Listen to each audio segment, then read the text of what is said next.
Assalamualaikum warahmatullahi wabarakatuh. Balik lagi dengan saya Ferry di channel Pengen Jadi Hacker. Di video kali ini kita akan melanjutkan beberapa konfigurasi dari video sebelumnya ya. Yang akan kita konfigurasi di sini yang pertama adalah mengkonfigurasikan Suricata di OpenSense. Terus kita akan mendownload rules dan kita bentar ya. Kita juga akan mengkonfigurasikan Splunk untuk Suricata. Terus yang terakhir kita akan melakukan verifikasi itu apakah konfigurasi yang kita jalankan itu berhasil, apakah Suricatanya itu berhasil melakukan deteksi.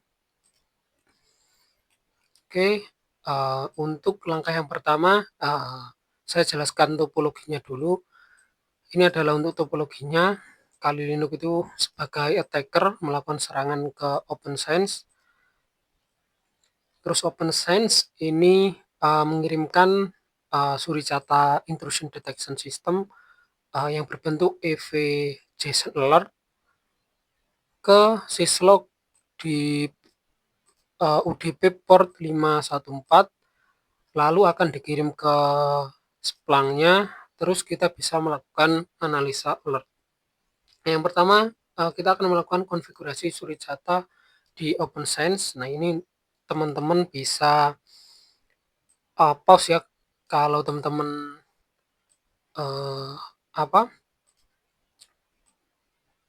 menganggap video saya nanti itu terlalu cepat gitu. Oke, langsung aja kita masuk ke bagian sistem. Ke bagian service, sorry ya, ke bagian service, terus kita masuk ke intrusion detection system, lalu kita masuk ke administrator. Untuk settingannya teman-teman bisa ikuti settingan dari saya ya. Enable-nya itu dicentang, terus IPS mode-nya ini jangan dicentang dulu ya. Kita akan fokus ke IDS dulu biar tidak mengganggu traffic normalnya.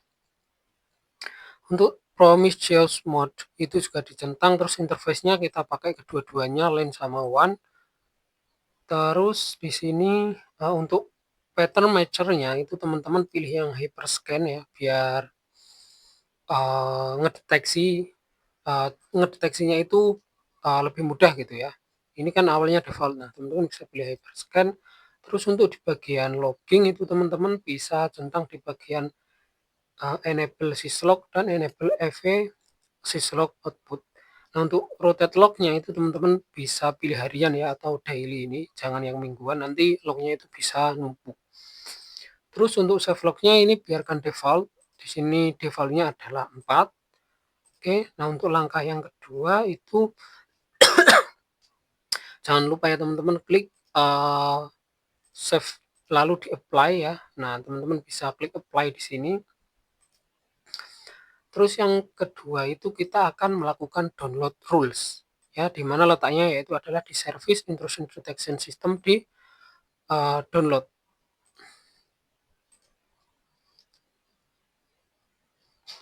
Nah di sebelah menu setting ini kan ada download. Nah teman-teman pindah ke sini. Oke, nah yang perlu kita download itu adalah ini ya,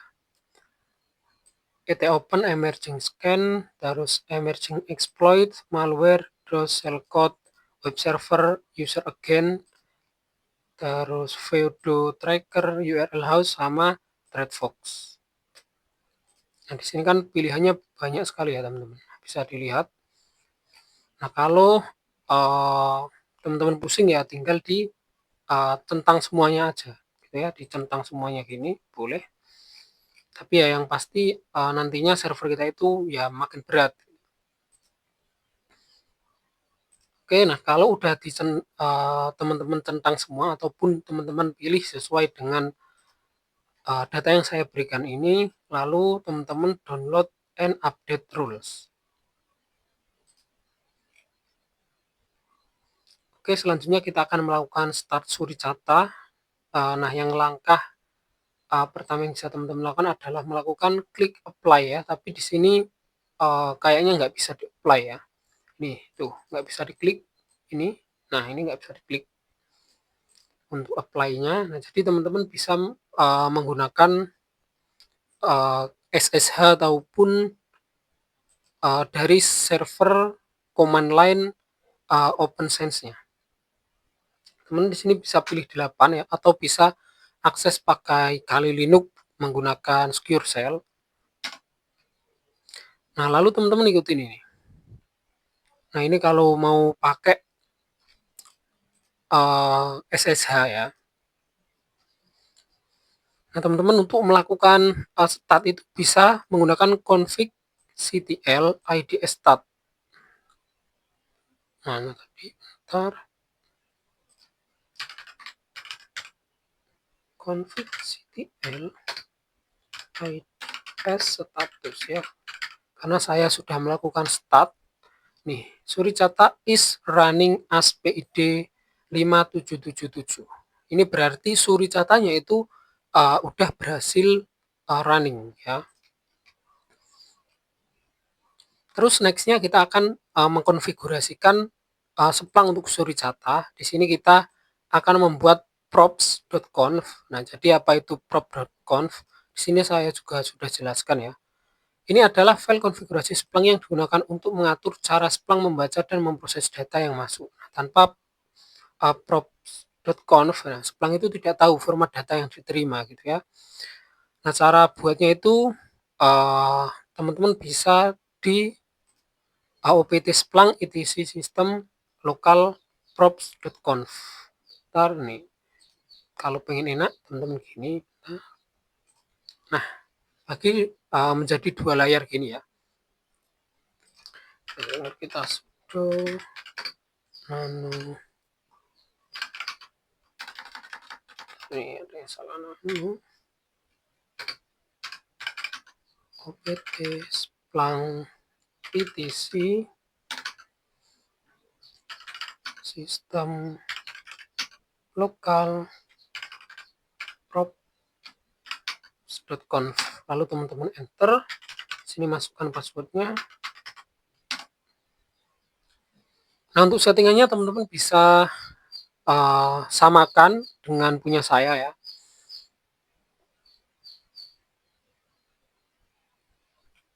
Nah, tadi ini ya. Sorry nih, ada kesalahan nih kayaknya. Transform.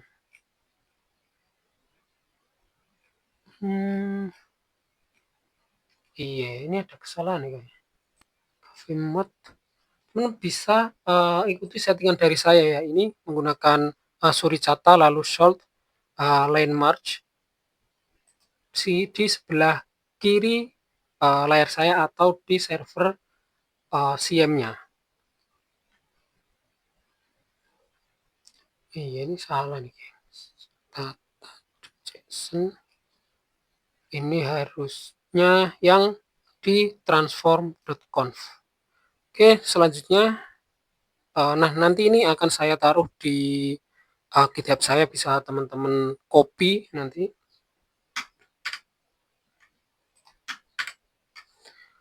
Oke, next kita akan membuat transform.conf. Ini itu adalah file konfigurasi Splunk yang digunakan untuk mengubah atau mengklasifikasikan data sebelum diindeks ya.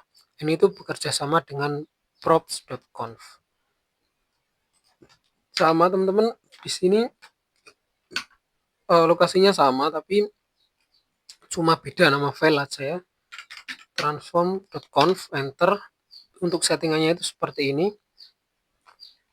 Nah, kalau ini bener ya, suricata.json, lalu regexnya di sini timestamp, terus destination kuncinya itu adalah metadata, source type, terus formatnya itu adalah source type suricata.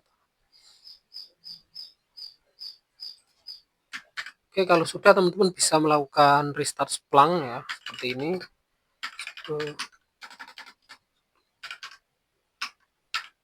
Splunk restart. Nah, teman bisa enter. Nah, ini yang penting ya. Ketika kita sudah melakukan konfigurasi gitu, kita perlu melakukan checking gitu, apakah konfigurasi yang kita jalankan tadi itu berjalan ya, atau ada error ya, sehingga lognya itu tidak terbaca. Nah, untuk tes serangannya itu teman-teman bisa ngikutin ini ya. Nah, kalau teman-teman itu mau belajar penetration testing, teman-teman bisa cek di video saya sebelumnya yang di web hacking maupun di eksploitasi port atau layanan, kalau nggak salah ya, di playlist itu saya sudah menggunakan alat-alat seperti Nmap ini. Oke, kita akan mencoba melakukan serangan ya, apakah kedetek atau enggak.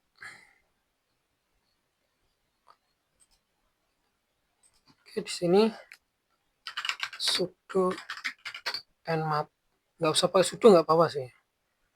Nmap min sv, sv ini adalah service version ya, kita ingin tahu itu layanannya apa gitu yang berjalan. Terus min o ini adalah operation system, lalu kita masukkan IP-nya 102.54. Kita akan menyerang OPN Sense-nya.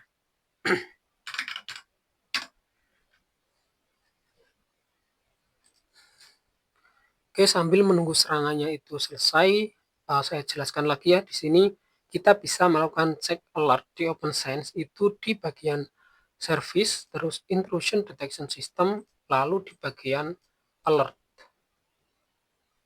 Oke, kita cek terlebih dahulu ya. Pindah ke bagian mana tadi? Administration, bener ya. Nah, kita pergi ke bagian alert. Nah, di sini pastikan ya, alertnya itu muncul ya. Kalau nggak muncul itu berarti ada file konfigurasi yang salah. Nah, di sini kan udah jelas ya, di sini it scan possible nmap user again. Nah, inilah fungsinya Suricata gitu. Jadi Suricata itu bisa ngedeteksi serangan nmap, terus ping scan gitu ya. Cek ini, serangannya udah. Oke, di sini setelah kita melakukan scanning menggunakan nmap, di sini ada port 22 yang terbuka. Ini adalah OpenSSH. Nah, sebenarnya ini itu tidak terbuka ya, karena saya lebih suka aksesnya itu lewat Kali Linux, jadi saya mengaktifkan port 22 ini, yaitu adalah SSH. Berarti yang di scan oleh Nmap yang berhasil ditemukan ya atau open itu adalah port 80, 53 sama 22.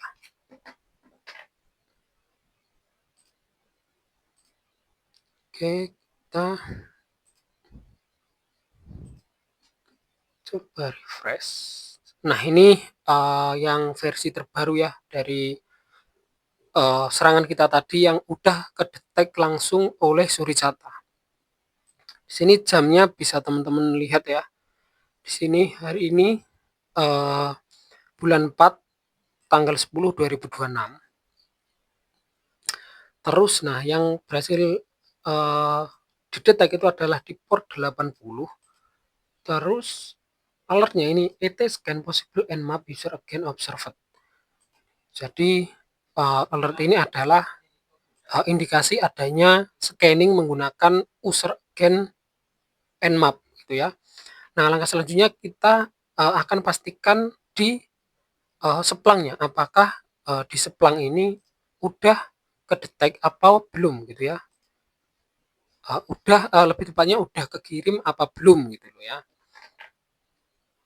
Dan kekirimnya itu apakah Suricatanya ini udah berhasil atau belum. Kalau kemarin kan kalau kita melakukan scanning pakai Nmap itu kan belum terdetek ya. Oke, kita bisa cek di sini. Nah, cek alert di Splunk. Nah, untuk query-nya teman-teman bisa ikuti seperti ini ataupun ikuti cara saya nanti ya.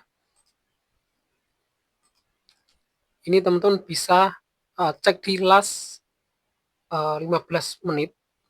Nah, di sini udah ada 4.000 logs ya. Ini itu adalah log campuran, log yang ada di sistem OpenSense kita maupun log yang uh, dari Kali Linux tadi. Nah, kita indeks OpenSense. Oke, ini berarti log dari OpenSense semua ya di sini. Kita cek di sini ya. Kita masukkan IP, kita host sama dengan 10.200.200.254.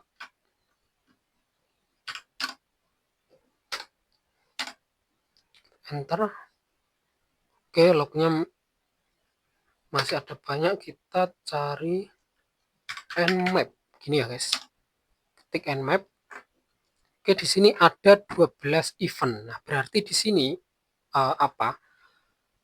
file konfigurasi yang kita buat tadi itu sudah berjalan dengan lancar ya.